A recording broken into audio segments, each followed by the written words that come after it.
You stole the cleaners from the hotel? I didn't steal them. They just happened to have You hotel ruthless. knowledge. I had an agenda in mind, and I knew what That's smart. my vision was. And so, if you want to mirror something, you have to actually take the product from what you want and make it your own. That's exactly what I did.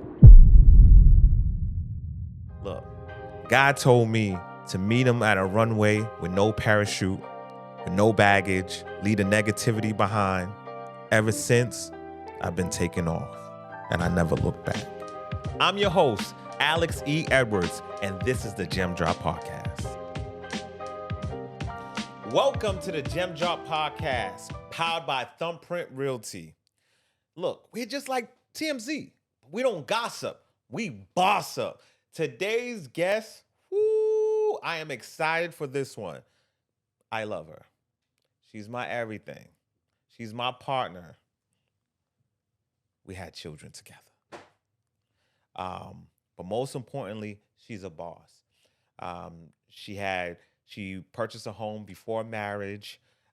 One of the first people I competed with when it came to saving money.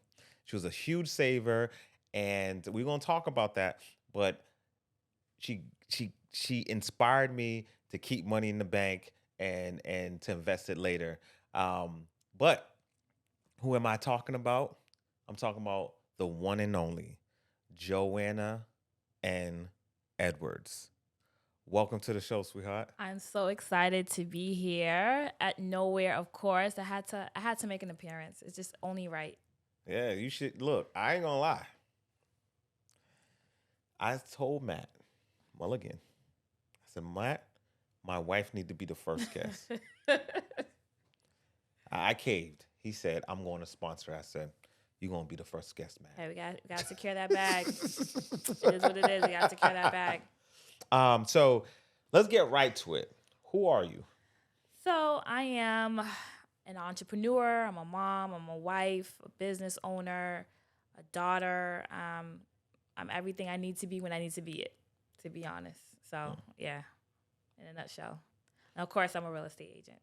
Got you. So that was the next question. What do you do? Well, yeah, I'm a real estate agent. I've been an agent for about almost going on 7 years now, and it's changed my life. I can honestly say it's definitely changed my life for sure, for the better.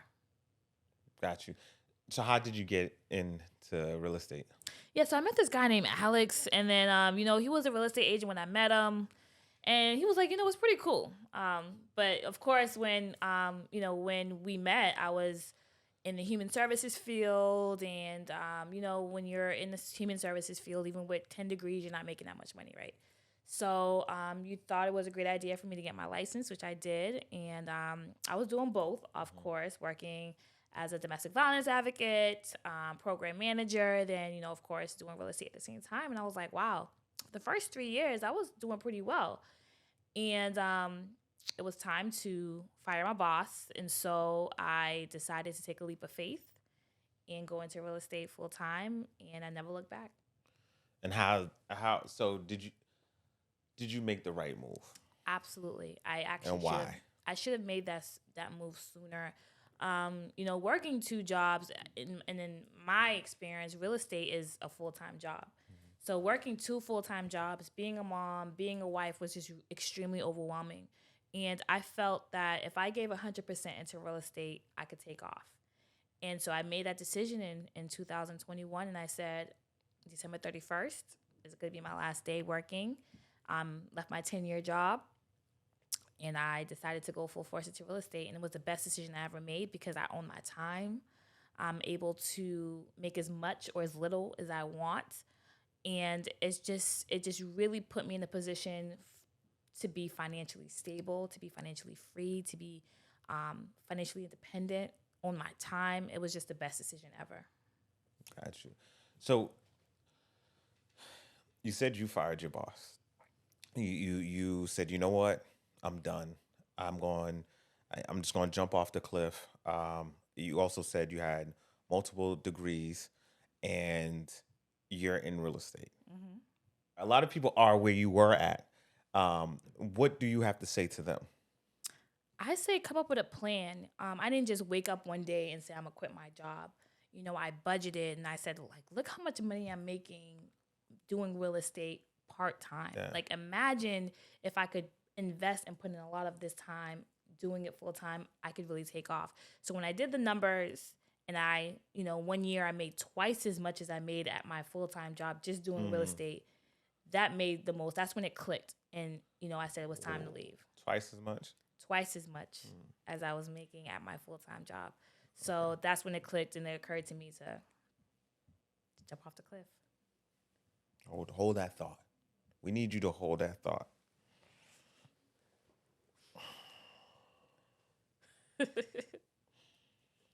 Right hand on Mortgage Before Marriage book. Please repeat after me. Do you? Oh, sorry. Do you, Joanna, solemnly swear to drop gems to motivate and inspire others? So help you God. I do. All right. I had to do that. You know why? Because now you have to be honest with us. Okay? You have to be 100% honest. Don't get nervous. Don't get I nervous. won't get nervous. How much money did you make? Because you said you doubled up. So you got to speak some numbers. I made like that year when I was still working my 9 to 5 and doing real estate. I made almost $200,000. Wow. Wow. Wow. Wow. Wow. And seeing that kind of money, right? Does it activate something in your head? Do you start say, you know what? Questioning everything you was taught growing up, or like what happens when you're like, wait a minute, something I didn't go to school for this, but this is making me way more money and I could also own my time. Something is weird about this. Yes, absolutely. Man, like where do I begin? I went to college, got my 4 year degree, went into the field that I was in. I majored in criminal justice and psychology, went into the human services field, was servicing victims of domestic violence, victims of crime. Then I went into training physicians about domestic violence, doing a lot of preventative work. Then I went and got my master's in management because I wanted to, in corporate world, you wanted to, climb the ladder and see if you can get into a higher position. And I was stuck. I was literally stuck for 10 years, wasn't elevating much, wasn't moving much. The needle was barely moving, and I felt like, what am I doing this for? And I owe about $100,000+ in student loans. And when I think about, the 2 degrees that I have and the cumulative amount of debt that I owe, that I made in 1 year doing real estate, that's when the light bulb went off to me. Like, what are you doing? And so, when I think about it, and I don't want to say that college is not for everyone, or, that college is not great, and that it doesn't have its benefits, but you just have to be really mindful when you're going to school and thinking about what you're going to school for, and is this degree going to elevate me, right? Is it going to eliminate my loans? Is it going to put me in a better position financially? And so it's a lesson learned. I don't regret fully getting my degrees, because growing up in a Haitian household, if you don't have a 4 year degree, you don't exist to them. So I did it for my parents, I should say. However, I know there are a lot of folks out there who are thinking about going to college, and, there are other avenues. Yeah. So you dropped some gems there. One, you said you did it for your parents, but it sounded like you did real estate for you. I did. Right? You did the degree for your parents, but you did real estate for you. Yeah. And when I first met you, I remember you and I having a conversation, and you said, it's like, I said, I'll never lie to you. And you said, word, I will never lie to you. And then we was talking about money in our bank account, and you asked me how much you got in your bank account, and I was like, nothing. And I was like, how much you got? And I think you was like at 50 or 60,000. I was like, wait, you got 50 or $60,000 in your bank account? What? I was amazed. And then I think a couple of months went by, and you was like, I thought you would never lie to me. I said, I never lied to you. You said, well, I asked you what you have in your bank account, and you never told me. I said, I did. 0. Right? And that conversation there, because I was speaking to one of my best friends, James, And he was like, yeah, this is what I got saved. I said, wait a minute, people are saving at my age? What is going on here? Now, I made a lot of money. I made good money, but I wasn't saving. So I said, you know what? Do you remember this conversation? I sure I do. was like, yo, give me about a month or two. I'm about to match you, Hmm. right? And I came through, matched you. Was like, yo, what's good? This is what I got now. Exactly. But and it was not like I was not offended that you had more money than me. I was motivated. Hmm. And I think a lot of couples could learn from that Yeah. because that was a turn on. Like, yo, this woman doesn't need me. Yo, she has her own money. She did like she is doing her damn thing with me or without me, Hmm. right? And I think that's huge. So I just want to praise you for that because Thank that you. that was big and how you saved that money was is more amazing. Can you talk about how you saved that money? So I was living at home at the time. So I really didn't have any bills. So I was collecting my income taxes from filing taxes. I would save the money. And then when I left my first job working for the state, I cashed out my pension. Saved all my real estate tax money, and just in general, like a rule of thumb, my dad always taught us from a young age: if you have a dollar, save 10 cents. And I keep that with me till this day. So it was just always in me, in my nature, to always save and not spend frivolously. And I lived at home, so I didn't really have many expenses where I would have to keep spending money. And I always had two jobs. Yeah. So let's talk about mortgage before marriage. I know you and I, again, you bagged me on Match. You know, you waved, winked at me. You know what time it was. You saw something you liked, and you took it off the market. And so I don't blame you. I don't blame you. I look in the mirror and be like, I don't blame you. Um, but you also made a decision to purchase a home before marriage. Why was that important? Um, well, my brother, he purchased a home when he was like 25, and that was like the first. Aside from my parents purchasing a home, that was my first real experience seeing, wow, a young person, single, purchasing real estate. And then I think when we met, we had several conversations about just leveraging our assets. And at the time when I met you, you already owned a two family, and I had at the time only completed the first time home buyers course with NACA, and then really taken these steps further since then. And we just really had some serious conversations, and just talked about all the benefits of owning a home before we got married. And so we took a leap of faith, and started the search. And I think I closed on that home when we were engaged. Yeah. We were engaged. I think I closed on the home about 6 months before we got married.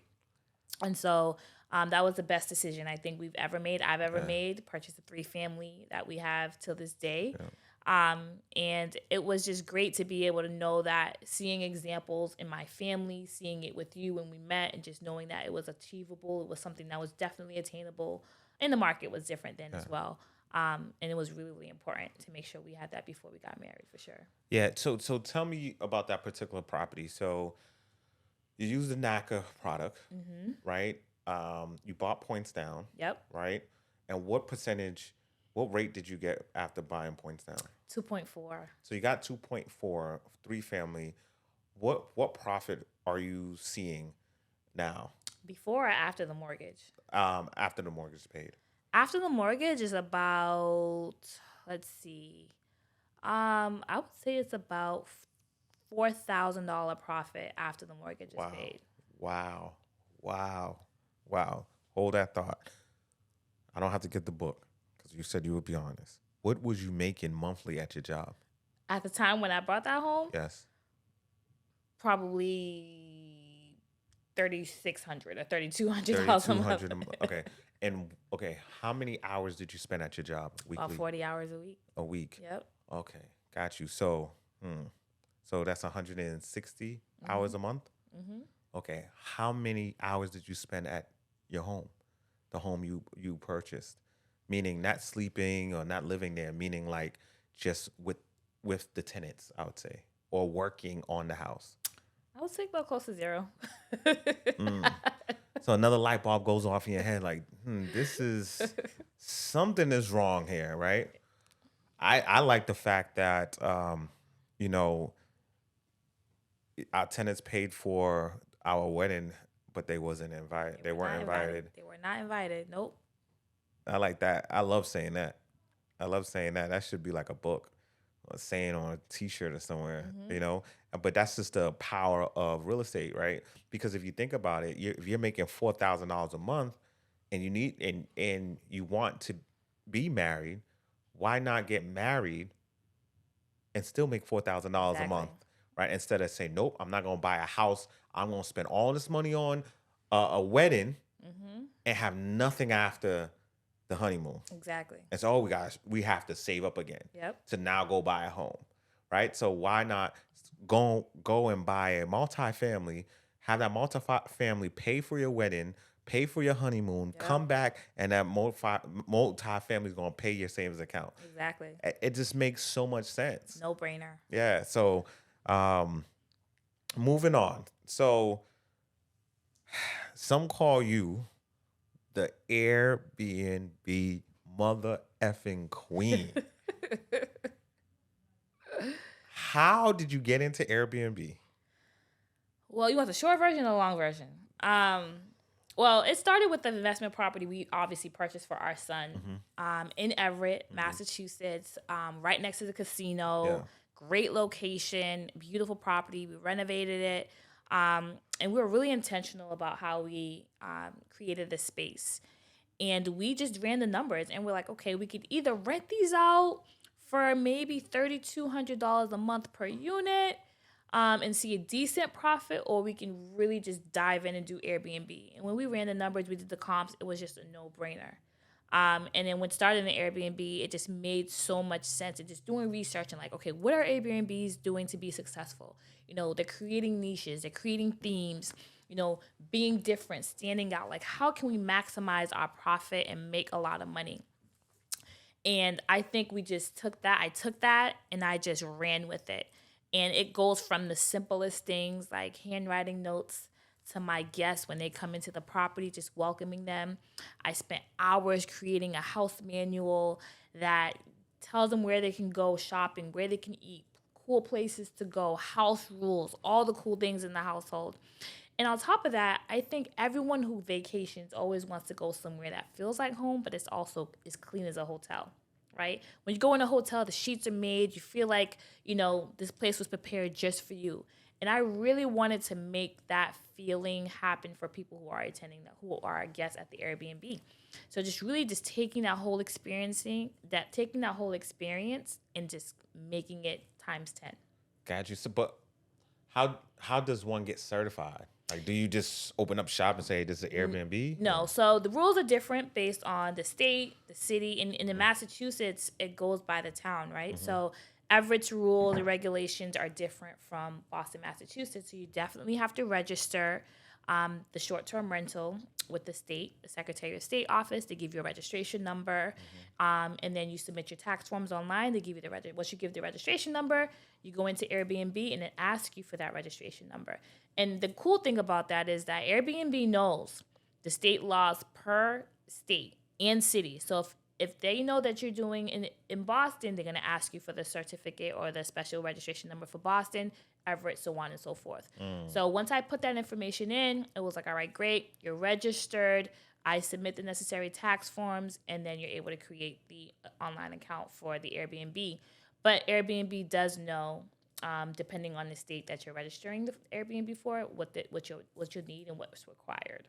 So, if you, what's the name of the Airbnb?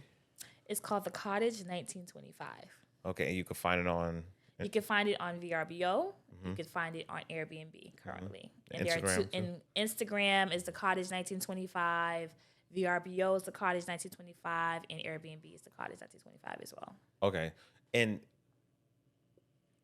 you could get 5 stars, right? That's the highest you could get. You can get 5 stars. But you've been getting 6 stars. Like, what are you? Okay, so you handwriting notes.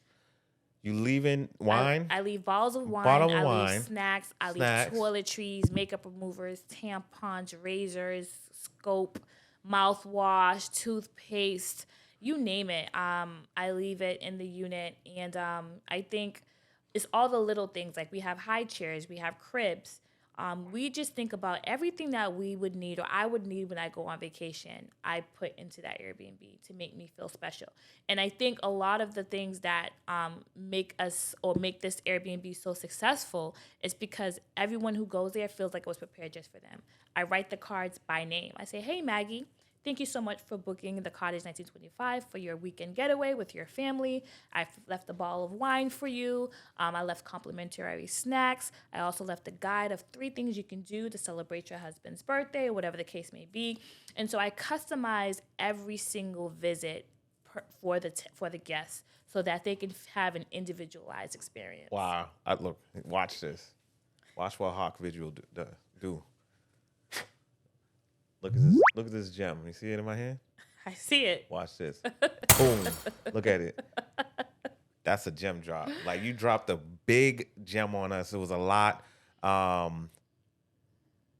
Because even when we go to hotels and 5 stars hotels, we don't get that type of service. So for you to go out of your way, write cards, leave wine, high chair, cribs, the decor, it's just magnificent. Yeah. Magnificent.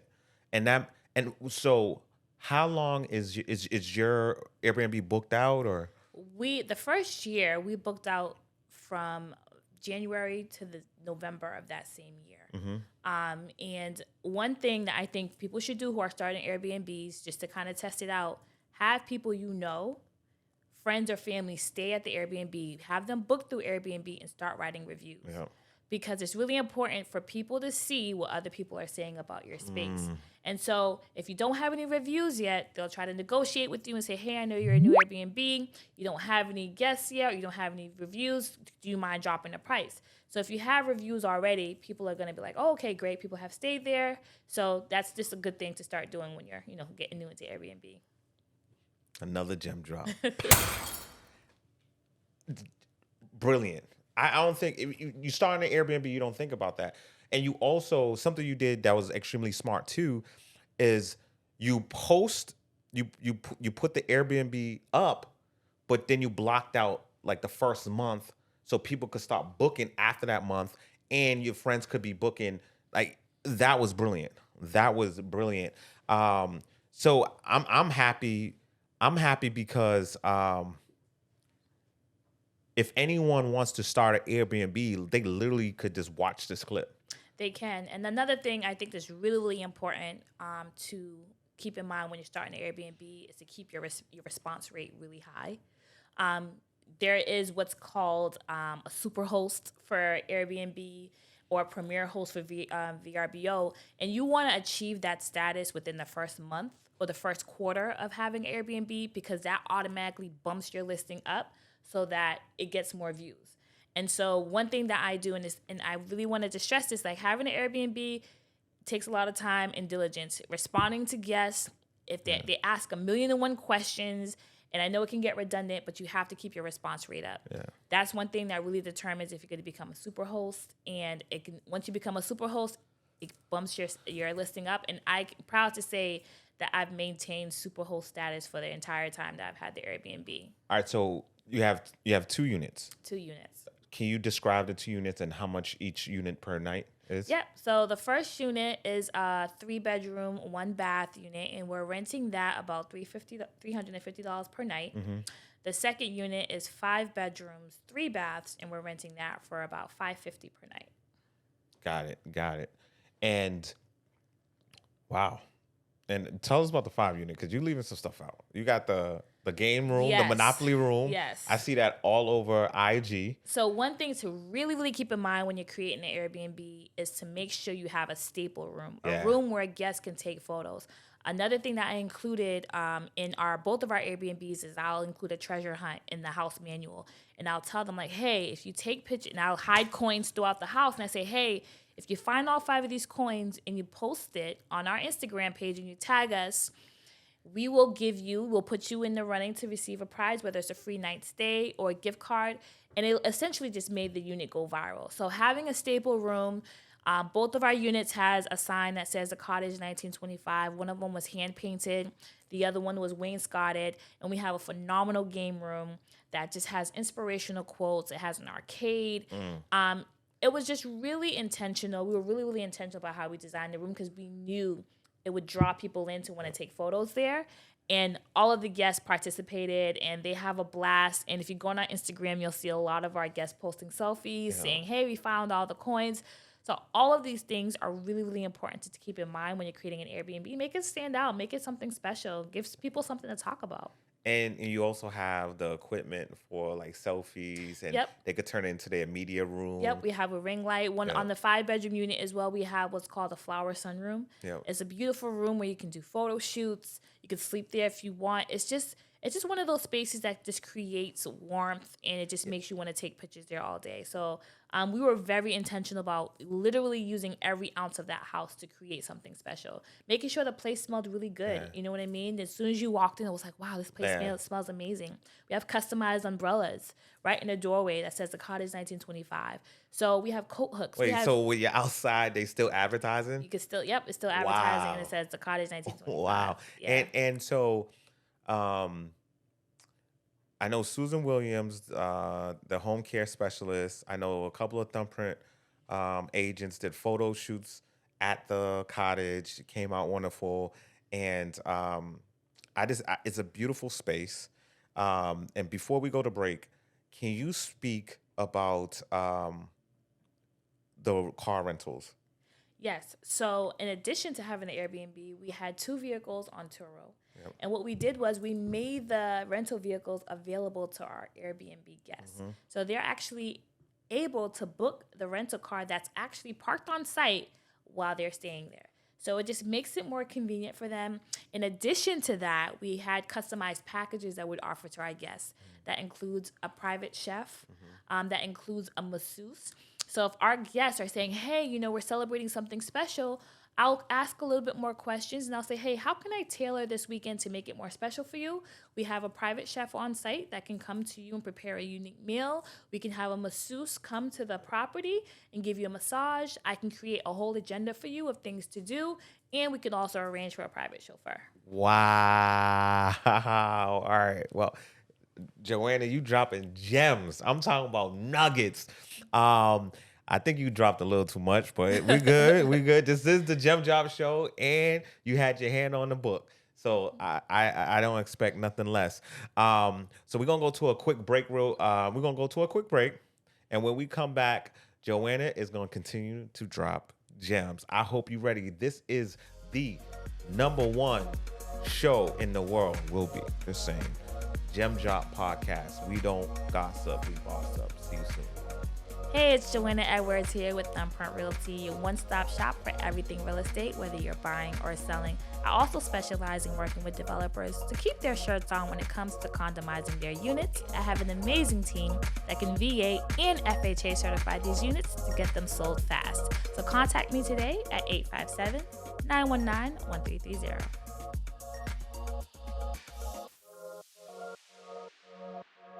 Welcome back to the Gem Drop Podcast. I'm your host, Alex E. Edwards. We don't gossip, we boss up. And we're here with Joanna N. Edwards. She just gave you major gems about starting your own Airbnb and beating your competition. I never heard someone break down Airbnb like Joanna just did.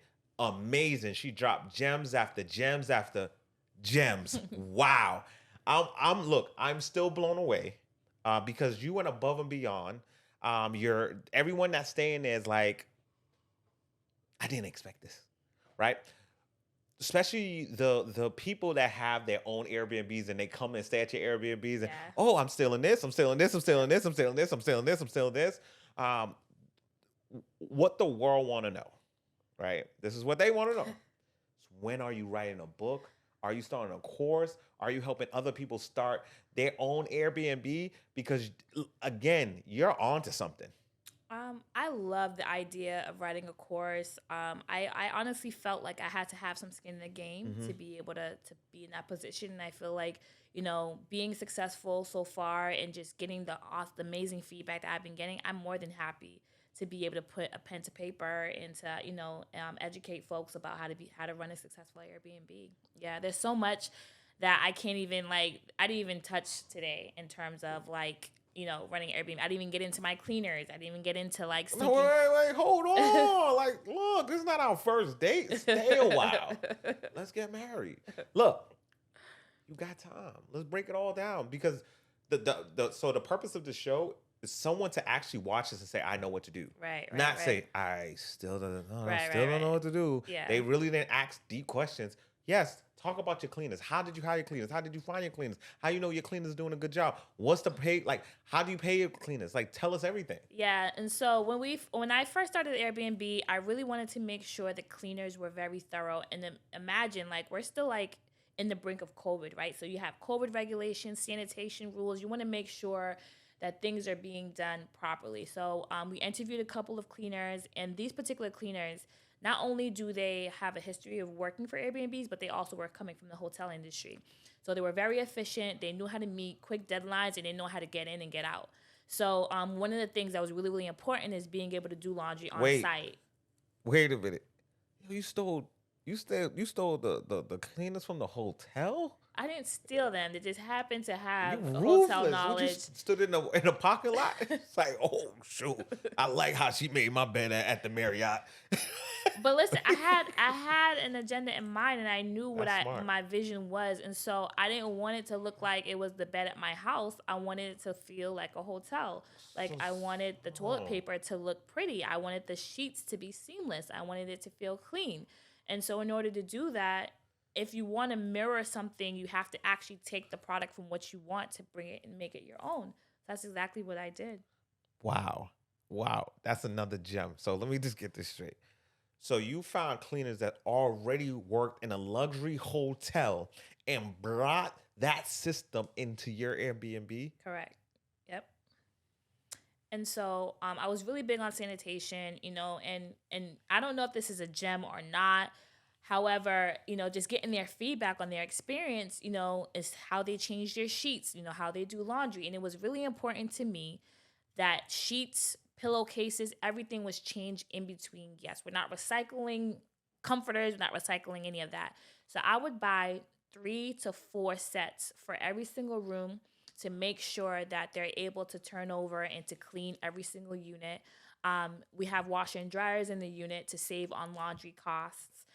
So they're able to, to wash the laundry, change the sheets, and then take the dirty clothes, come back and make sure that, everything is all set. So if there are any accidents, we don't have to worry about, them having to reuse sheets or they're being pressed on time because we have multiple sets. All right. So let me just understand this. So you buy multiple sets. So if the cleaners is running late, if you have a quick turnover, you're not sitting there washing the sheets, the comforters, you're not doing none of that. You already have another set. You're not They waiting take for the it. dirty comforters with them, take it to the laundromat, clean it, and then just kind of just rotate. Yep. So you always ready to serve your guests. Absolutely. It's really important. And if they could do the laundry on site, that's even better. I try to leave about a 4-hour gap between the next check-in to allow them to change the sheets and to wash inside the unit so it could save us on laundry costs as well. What I like is the future for the basement. Kind of just putting the laundry in the basement, so and we turn it into like the cleaners area. Yep. So they could have everything they need in the basement. Exactly. And they could just because you're gonna save a lot of money doing the laundry at home. Yep. So another big thing you did, I think you forgot, you have solar. Mm-hmm. So you have solar on this particular home. So you're not paying for electric at all. Not paying for You electric. have obviously I'm your husband, so I know this. You have $5,000 of credit of electric credit. Electric credit, Meaning yeah. you're not paying nothing Right. for electric at all. Right. And we know how it could be when people come to your home and they're not worried about shutting off lights Yeah. or anything like that. So yeah, that's a big thing to have. And so at the beginning of this conversation, you also spoke about buying this particular home for for your son. Can you kind of explain why it was important for you to purchase homes um, for your children? Generational wealth. It's really important for our children to see very young what it looks like to be a homeowner, what it looks like to have assets. And I think it was really, really instrumental for him to be there. He was at the closing, he understood what was happening. And when he gets older, he can decide what he wants to do with that property. Whether he decides to go to college, he has a property that can pay for college. Whether he decides to go on a different career path, or if he decides he wants to buy more property, he'll be able to leverage the income from this particular home to buy more property and to give him a leg up to being a really successful adult. And I know that News Weekly, Dorchester Reporter, already wrote articles. I believe News Weekly article was the youngest landlord in the world or something like that. Yep. Carter J. Edwards. 2-year-old landlord. Yep. Yep. Yep. Yep. I love that because it's the same thing we was talking about. The tenants paying for your wedding. Now the tenants will be paying for his college. The tenants will be paying for him his screw ups, Yep. His failures, his Successes. his successes, because he has room to figure out who he wants to be in life. Right? He's not going to be stuck at a job or because his boss is waving the security tag like, oh, if you leave me, you won't be nothing. Right. So I love that for Carter and Callie. So before you go, we have to talk about real estate because you're one of the top agents in Massachusetts, and your clients love you. Your Google is crazy. Your videos are crazy. So why are you a phenomenal real estate agent? I would say I'm a phenomenal real estate agent because I make every client feel like they're the only client I'm working with. And if you read my reviews, I'm very thorough. I'm very straightforward. I'm not in the business of wasting time. I'm very informative, and I have an education component to the work that I do. So I'm also educating my clients while we're in the process so that they can come out of this process not only being homeowners but also being educated and informed homeowners, and they're feeling that they had someone who had their back throughout the whole transaction. And I think in my experience being a homeowner, being an investment, and also just having a market knowledge is really, really instrumental into my clients giving me reviews. And I can honestly and confidently say today that 100% of my business is referral based. Got you. And so um if a client wants to reach out to you, are you saying like did they have to have a pre-approval already, or they reach out to you, you help them get a pre-approval? What, like, how does one work with you? Both and I've had the clients come with me just talking about purchasing a home and haven't started the process at all. So I'll have something as easy as a conversation, and I'll say, hey, have you started thinking about getting a pre-approval? And I'll ask them what their financial situation is. And if they are in the best position to purchase a home, I'll introduce them to a team of loan officers that I work with that I know can put them in the best position to buy a home. Another thing that I also do that I think is really instrumental with all my clients, I meet them where they're at, right? So if someone is like, hey, I have a lot of funds, I want to buy down points and I want to stay in Boston and, I want to take my time, I'll say, hey, I have a loan product that I know will be perfect for you. If they're saying, hey, I have a high income, I want to close fast, I want to put down $150,000, I know who to, send them to. So it's really just about learning about my clients and meeting them where they're at to put them in the best position to buy a home. So you recently been advertising and kind of pushing and working with developers. Why should developers pick you? I think that developers should work with me because I basically help them keep their shirt on, right? I have an amazing team that I work with that can condomize their units. Not only that, they can certify them through FHA and VA to get those homes sold quickly. And oftentimes we know one of the barriers of selling condos is the fact that it limits your buyer's pool because it's not FHA certified or VA certified. And we know about a majority of our buyers out there are using FHA loan product. So it would be a developer's dream to be able to know that they have a broader buyer's pool to get those condos sold fast. And they need to call you. And they need to call me. And so how much does it cost for you to certify them? Well, get their condo certified for FHA and VA? $3.99. They just got to work with you. They just have to call me. We'll take care of the rest. Got And I you. think that's what makes That's what makes it more appealing for developers because they don't have to do anything. Got you. And that's a product Thumbprint Thumbprint offers. Realty, yes, we have a group of amazing individuals who we work with Mhm. that make their lives and our lives easier, and takes care of the whole process for them. Wow. So you guys have a condo department A team, I would condo say. department, yeah. Wow. Wow. And the homes will sell faster. Homes will sell faster because you are attracting a broader buyer pool, and therefore you're not just targeting the folks who are conventionally pre-approved. You're able to pretty much sell to everyone.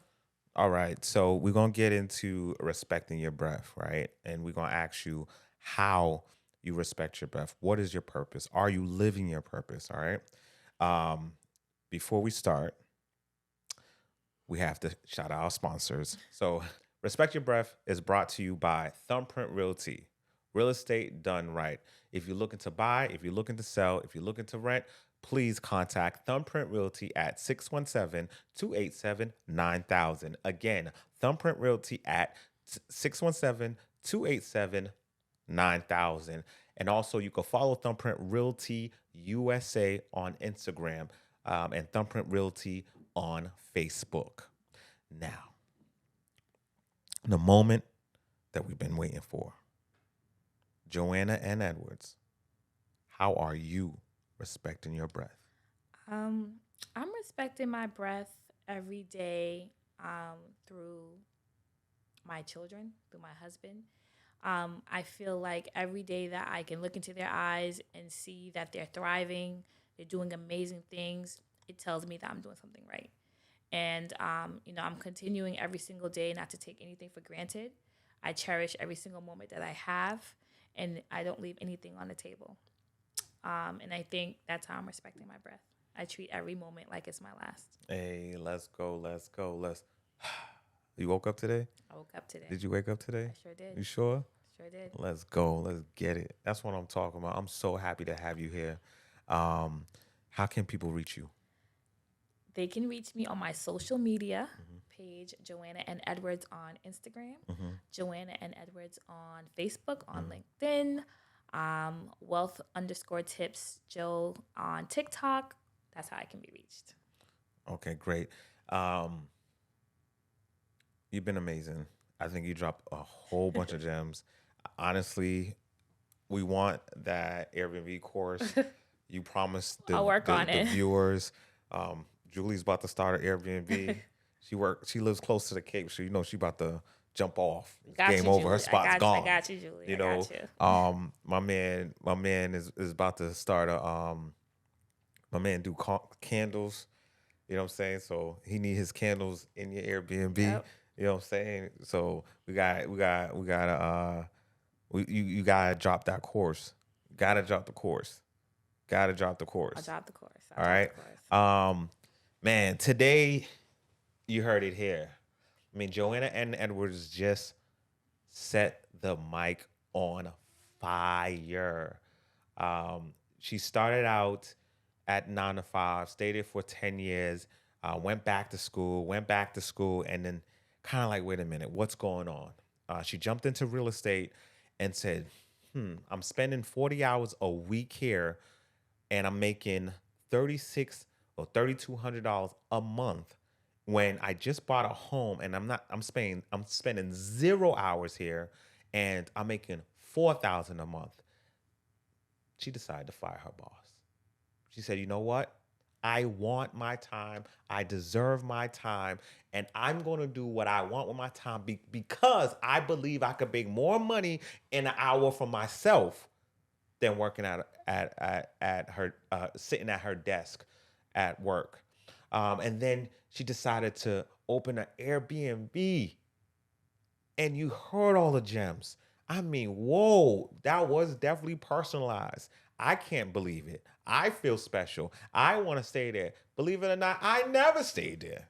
I never experienced everything that she was speaking about. But one thing for sure, I know if she dropped that course, it's game over.